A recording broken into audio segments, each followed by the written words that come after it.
समुद्र किनारे एक ग्रुप ने मस्ती भरी पार्टी रखी थी। पार्टी के दौरान मिच नाम का लड़का सबके मोबाइल इकट्ठा करवा लेता है ताकि कोई भी उस रात की तस्वीरें या वीडियो इंटरनेट पर न डाल सके। तभी वेंस और गिलबर्ट नाम के दो दोस्त एक अजीब सी चिपचिपी बॉल लेकर आते हैं। वो कहते हैं कि ये उन्हें पानी में तैरती हुई मिली। सबको वो अजीब चीज घिनौनी लगती है, लेकिन कोई ज्यादा ध्यान नहीं देता। अगली सुबह सब गहरी नींद में होते हैं। केली नाम की लड़की मिच के साथ डेक पर सो रही होती है। बाकी दोस्त चांडा, जोना, रॉनी और वेंस पास की कार में होते हैं। केली की आंख सबसे पहले खुलती है। वो इधर उधर देख रही होती है कि तभी उसकी नजर एक पक्षी पर जाती है जो उड़ने की कोशिश कर रहा होता है, लेकिन अचानक रेत में समा जाता है। अब केली समझ जाती है कि रेत में कुछ गड़बड़ है। वो सबको सावधान करने की कोशिश करती है, लेकिन तभी उसकी दोस्त मार्शा, जो पास की बेंच पर बिना कपड़ों के लेटी थी, उठकर सीधे रेत पर कूद जाती है। उसके पैर रेत में फंस जाते हैं और फिर वो धंसती चली जाती है। वेंस उसे बचाने के लिए दौड़ता है। केली उसे रोकती है, मगर वो नहीं रुकता और खुद भी रेत में गिरकर फंस जाता है। अब तक मार्शा पूरी तरह गायब हो चुकी होती है। वेंस दर्द में तड़प रहा होता है। उसकी त्वचा और आंखें खिंचती हैं और फिर वह भी रेत में समा जाता है। अब सब डर के मारे घबरा जाते हैं। जब वो मदद के लिए फोन करना चाहते हैं तो याद आता है सारे मोबाइल डिक्की में रखे थे और कार की बैटरी भी खत्म हो चुकी है। केली एक बार फिर डेक के पास जाती है और रेत के ऊपर हाथ ले जाती है। तभी नीचे से सफेद धागों जैसी चीजें उसकी तरफ बढ़ती हैं। मिच भी ये देखकर चौंक जाता है। तभी गिलबर्ट जागता है। वो पिछली रात मस्ती में इतना पी गया था कि दोस्तों ने उसे मजाक में कूड़ेदान में डाल दिया था। अब वो उसी में फंसा है। जब उसे बताया जाता है कि वेंस और मार्शा मर चुके हैं तो वो भी चुपचाप हो जाता है। अब केली, मिच और बाकी दोस्त सोचते हैं कि आखिर ये सब कैसे हो रहा है। तभी केली देखती है कि वही चिपचिपी बॉल जो वेंस और गिलबर्ट लाए थे अब फट चुकी है। सब समझ जाते हैं वो कोई अंडा था और अब उसके अंदर का जीव जमीन के नीचे छिपा है। ये जीव रेत के नीचे से इंसानों को खींचकर खा रहा है। अब केली एक तरीका सोचती है। वो कुछ सॉसेज रेत पर फेंकती है ताकि समझ सके कि जीव किन हिस्सों में है। जहां सॉसेज गायब हो जाते हैं वहां खतरा है। एक सॉसेज बच जाता है, मतलब वहां जाना सेफ हो सकता है। जोना दो सर्फ बोर्ड्स निकालता है। वो एक बोर्ड पर चढ़ता है और डूबता नहीं। सब राहत की सांस लेते हैं। जोना धीरे धीरे एक बेंच की ओर बढ़ता है, लेकिन तभी बोर्ड हिल जाता है और सफेद धागा उसकी बॉडी में घुस जाता है। वो दर्द में चिल्लाता है, लेकिन एक बैग खोज लेता है जिसमें खाना और पानी है। एक केला नीचे गिरता है, लेकिन रेत उसे नहीं खींचती। सबको समझ आता है कि जहां रात को बोनफायर जलाया गया था वहां जीव नहीं आता, यानी आग और राख से वो डरता है।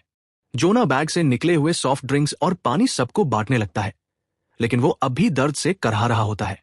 उसकी हालत हर सेकंड बिगड़ती जा रही थी। फिर वह मिच को एक कैन पकड़ाने की कोशिश करता है, लेकिन तभी उसके पेट पर बने मवाद के फोड़े फटने लगते हैं। वो चीखता है और दर्द से करहाते हुए बेंच पर लेट जाता है।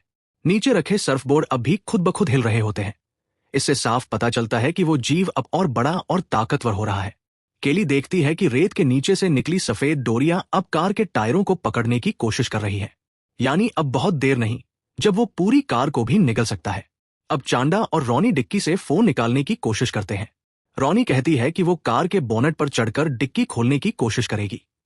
जाने से पहले वो चांडा से कहती है कि अगर उसे कुछ हो जाए तो उसकी डायरी में लिखा हुआ खत उसकी मां तक पहुंचा दे।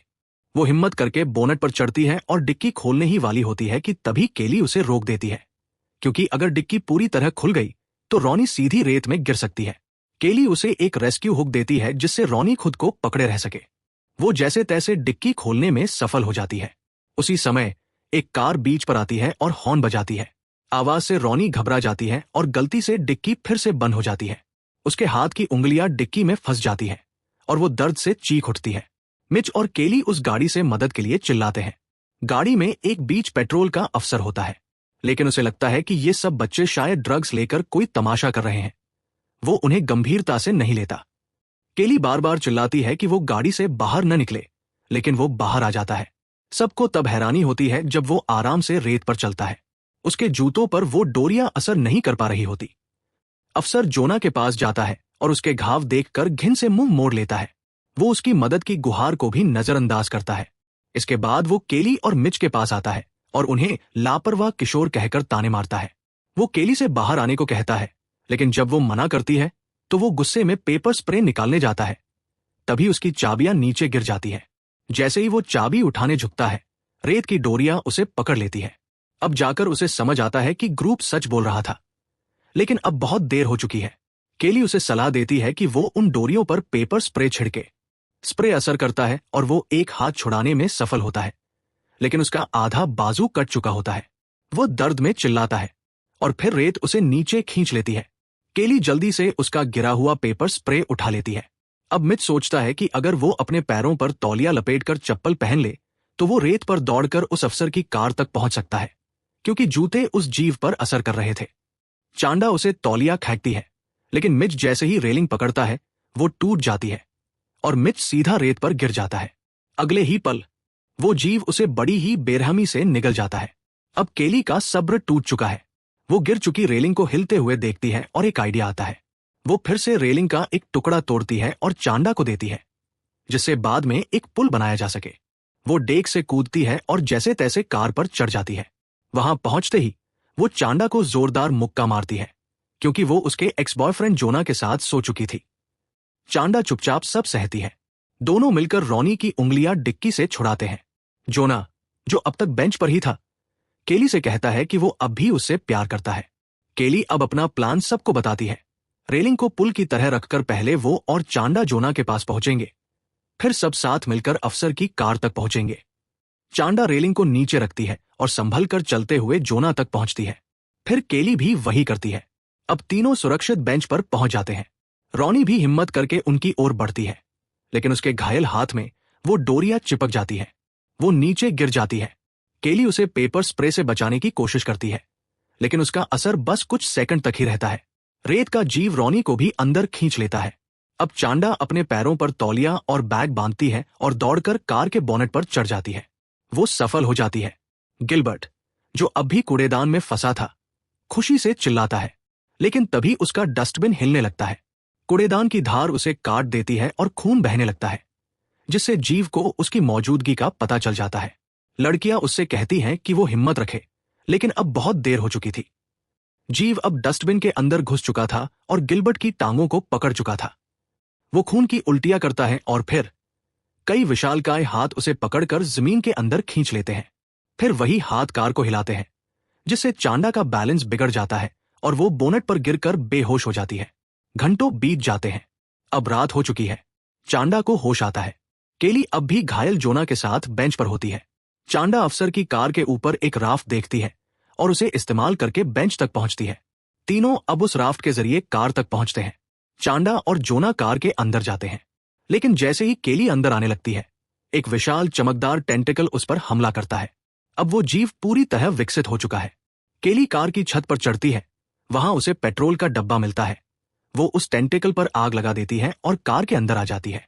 सब शांत हो जाता है, लेकिन अब बहुत देर हो चुकी होती है। जोना अपने जख्मों की वजह से मर चुका होता है। केली और चांडा एक दूसरे को गले लगाकर फूट फूट कर रोती है, अपने मरे हुए दोस्तों को याद करते हुए। अगली सुबह एक आदमी कार की खिड़की पर दस्तक देता है। अब रेत पर चलना सुरक्षित है। वो दोनों धीरे धीरे बाहर निकलती है, टूटे दिल और खौफ के साथ। आखिरी सीन में एक विशाल जेलीफिश जैसी आकृति समुद्र में दिखाई देती है, जो सांता मोनिका पियर की ओर बढ़ रही है। तो दोस्तों, ये थी द सैंड, एक ऐसी हॉरर फिल्म जहां रेत के नीचे छिपा हुआ था मौत का गड्ढा। अब बात करें मेरी रेटिंग की, तो मैं इस फिल्म को दूंगा 6.5 आउट ऑफ 10। कहानी का आइडिया यूनिक है, थ्रिल बना रहता है और कुछ सीन वाकई झकझोर देते हैं। हाँ, कुछ एक्टिंग और लॉजिक में खामियां हैं, लेकिन अगर आप हॉरर और सस्पेंस के फैन हैं तो ये फिल्म एक बार तो देखनी ही चाहिए। कमेंट करके बताएं कि अगर आप इस सिचुएशन में होते तो आपका प्लान क्या होता। भागते, जम जाते, या फिर दिमाग लगाकर बच निकलते।